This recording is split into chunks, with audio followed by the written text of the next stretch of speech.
क्या हाल है फ्रेंड्स। आज हम आपको क्लास 10th का जो कि बहुत ही अच्छा टॉपिक है थेल्सपुर में, उस पर आधारित मैं यहाँ पे 2-3 क्वेश्चन लेकर आया हूँ जो कि बहुत ही महत्वपूर्ण है।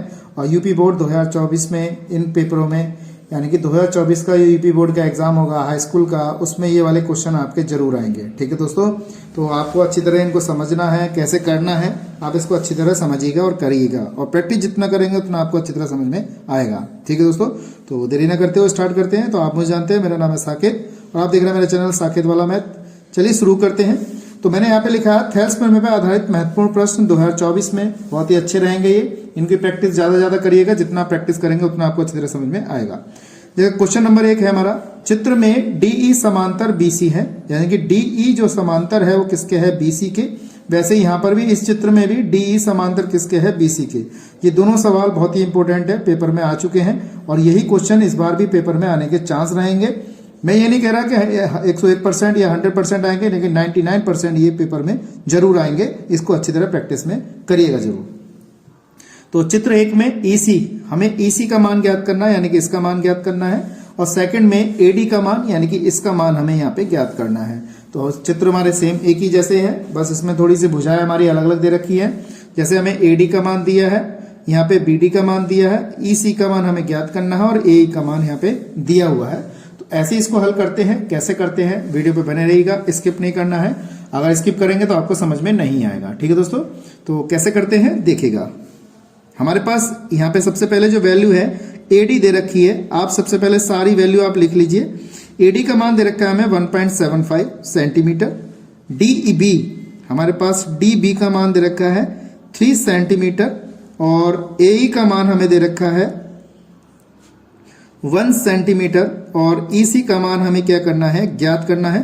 तो इसको हम क्या कर लेते हैं, एक्स मान लेते हैं थोड़ी देर के लिए। क्या मान लेते हैं, एक्स मान लीजिए, या ईसी ही रहने दीजिए, कोई दिक्कत नहीं, आप ऐसे भी सॉल्व कर सकते हैं। ठीक, तो थेल्सपुर में हमारी क्या कहती है, भुजाओं का अनुपात, यानी कि त्रिभुज में अगर कोई भी हमारी भुजा बीच में से काट रही है और किसी भुजा के समांतर है, तो थेल्सपुर में क्या कहती है, बराबर अनुपात में उसे बांट देती है। यानी कि एडी, यहाँ देखिए एडी अपॉन में डीबी, इसको लिखेंगे डीबी बराबर एई, यहाँ पे लिखा एई अपॉन में ईसी। ये हमारी थेल्सपुर में है। यानी कि अगर बीसी के समांतर एक भुजा अगर समांतर चल रही है तो ये जो बीच में से भुजा काटेगी वो समान अनुपात में उस रेखा को बांट देगी। तो इसी को हम क्या कहते हैं, थेल्सपुर में कहते हैं। ठीक है ना दोस्तों, तो इसके आधार पर हम देखें जाए, देखिए एडी का मान हमारे पास कितना है 1.5 है और डीबी का मान हमारे पास कितना 3 है, एई का मान हमारे पास 1 है और ईसी का मान हमारे पास, ईसी का मान x है या ईसी हमें ज्ञात करना है। आप ऐसे ही रहने दीजिए। ठीक है, मैं समझता हूं आपको अच्छी तरह समझ में आया होगा। अब देरी ना करते हुए क्रॉस मल्टीपल करते हैं। ईसी की गुणा इससे कर दो, यानी कि हमने 1.5 की गुणा ईसी से कर दी और 3 की गुणा हमने मल्टीप्लाई 1 से कर दी। इस तरीके से कर दिया। अब ये गुणा वाला पद इसके नीचे ले जाइए। ईसी बराबर 3 की गुणा 1 से करेंगे तो 3 आएगा और 1.5 हमने इसके नीचे लिया है इस टाइप से, क्योंकि गुणा वाला पद हमेशा बटे में जाता है। तो ईसी बराबर हमारे पास कितना आ गया, पॉइंट हटाया यहाँ से तो 0 बढ़ा लिया, तो हमारे पास 30 अपॉन कितना यहाँ पे 15 आ गया। और हमने जब इसको 15 से काटा, 15 दूनी 30, तो हमारे पास ईसी का जो मान आ गया वो 2 सेंटीमीटर आ गया। यानी कि ये जो भुजा आई हमारी, इसकी 2 सेंटीमीटर आ गई। यानी कि ये वाली जो भुजा आ गई वो कितनी आ गई हमारी, 2 सेंटीमीटर। हमने थेल्सपुर में आधारित प्रमेय से इसको हल कर लिया। मैं समझता हूँ ये आपको अच्छी तरह समझ में आएगा। 1 नंबर का क्वेश्चन जो है आपका यहाँ पे पेपर में रखा हुआ मिलेगा, इसको केयरफुली करिएगा। ठीक है दोस्तों, इसी प्रकार से बिल्कुल सेम इसी तरीके से इसका सेकंड क्वेश्चन है। कैसे करते हैं देखिएगा। देखिए यहाँ पे एडी है और ये क्या है हमारा डीबी, बिल्कुल सेम थेल्सपुर में इसी पे आधारित। कैसे लिख लेंगे, सबसे पहले मैंने आपको बताया सबके मान लिखिए। देखिए एडी का मान हमें ज्ञात करना है और यहाँ पे डीबी का मान हमारे पास कितना है 7.2 दिया है सेंटीमीटर और एई का मान हमें दे रखा है 1.8 सेंटीमीटर इस तरीके से, और ईसी का मान हमें दिया है यहाँ पर 5.4 सेंटीमीटर इस तरीके से यहाँ पे ये दिया गया है। तो बस इसमें आप देरी ना करते हुए क्या करते हैं, सारे मान लगाते हैं। तो थेल्सपुर में हमारी क्या होती है, एडी अपॉन में डीबी बराबर एई अपॉन में ईसी, इस तरीके से लिखा। एडी का मान हमें ज्ञात करना है, इसको हम ऐसे लिखा रहने देते हैं। डीबी का मान हमारे पास 7.2 है तो हमने 7.2 लगा दिया।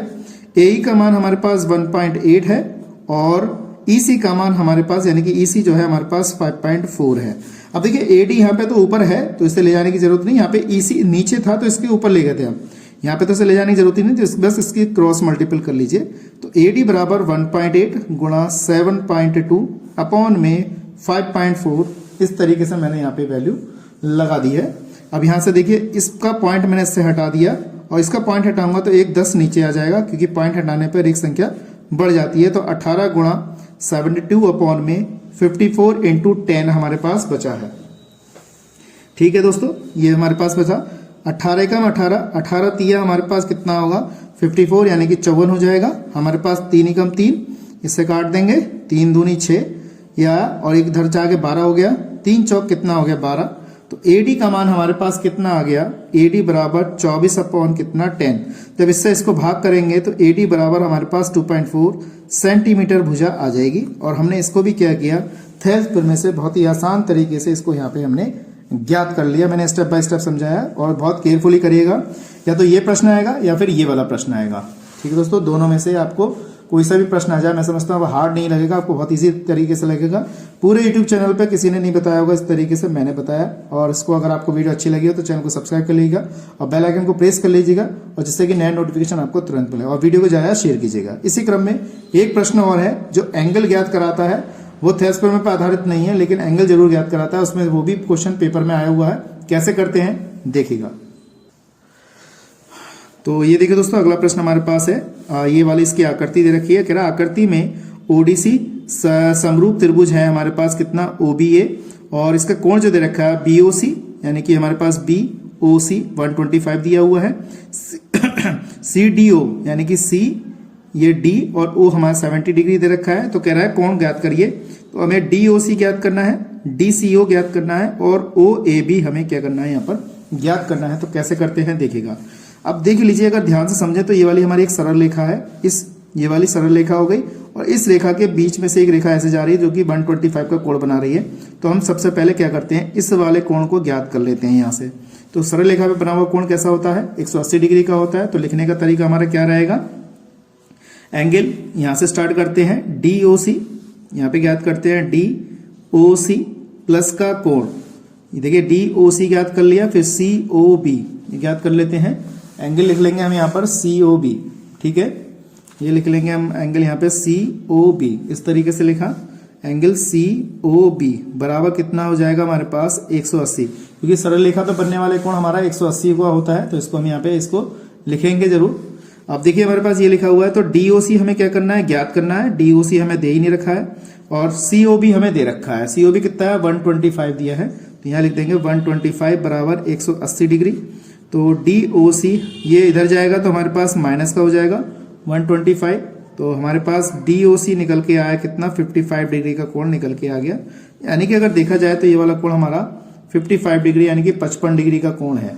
ठीक, अब हमें क्या करना है, देखिए हमने DOC ज्ञात कर लिया, DOC हमने ज्ञात कर लिया है। अब बात करते हैं DCO की, यानी कि DCO की, यानी कि ये वाला कोण ज्ञात करना है। तो देखिए तो ये ट्रायंगल बनना है, तो त्रिभुज के तीनों कोणों का योगफल क्या होता है 180 होता है। तो हम यहाँ से इसको ज्ञात कर लेते हैं। तो त्रिभुज यहाँ पे ज्ञात करते हैं DOC में, हमने ट्रायंगल लिखा DOC में। इसके बाद हमने क्या कर दिया, देखिए एंगल लिख लेते हैं, एक तरफ से पकड़ के लिख लेते हैं इसको, एंगल DCO प्लस देखिए एंगल DCO, ठीक है। अगला कोण जो लिखा जाएगा DCO लिखा है हमने, फिर COD यहाँ पे लिख देंगे COD प्लस कोण लिखेंगे हम ODC, एंगल लिखेंगे एंगल ODC बराबर कितना 180, क्योंकि त्रिभुज के तीनों कोणों का योगफल 180 होता है। तो DCO हमें ज्ञात करना है, प्लस का COD हमें दे रखा है, अभी हमने ज्ञात किया था 55 डिग्री का। उसके बाद हमारे पास ये वाला जो कोण है ये कितना है हमारा 70 डिग्री का, और 180 डिग्री हो गया।